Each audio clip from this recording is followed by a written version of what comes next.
And then moving into the 20th century, to make the short course, Billy Graham, and even more importantly, Bill Bright, two wonderful and great men, had more to do with the distilling of the gospel or the packaging of the gospel than in probably any two other figures in the 20th century. And Bill Bright, in fact, a man that I happen to know quite well for a long time because I worked with him in Campus Crusade, a man that I had huge respect for. He wrote the 4 spiritual laws. And the 4 spiritual laws then became, by default, really, our gospel. And so when people said the gospel, it was the 4 spiritual laws. But the 4 spiritual laws was built and designed in order to get a decision.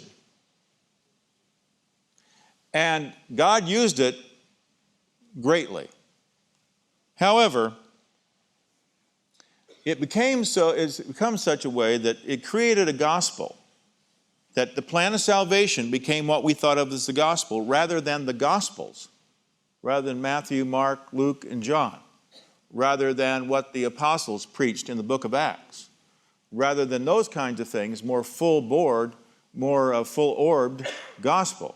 So as a result, what happened was that we began to preach this gospel, and people would make the decisions. And that was basic boilerplate evangelism.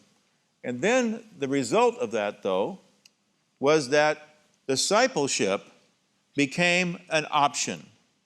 Discipleship became an add-on.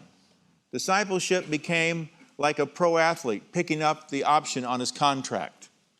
It was not, the word salvation, if you just saw it's a really big word, it means a lot of things, and you slice off the front end of it and say that's the starting line and also the finish line, it's the big deal. And so that's what we've been dealing with. So what happens is you, as a Christian leader or pastor, you spend so much of your life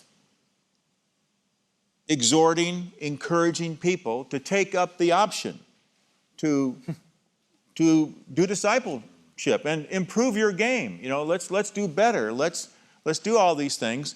And so as a result, we've had a gospel in America that has been either slenderized, like a forgiveness-only gospel, or we've politicized the gospel on the left or on the right, neither one which really gets at human character.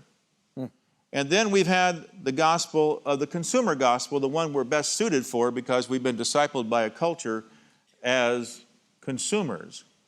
And so here's what I think really is the challenge for us in this time, is if we try to make a Christ-like disciple from this deleterious cocktail gospel we have in contemporary America, what's going to happen is you will fail.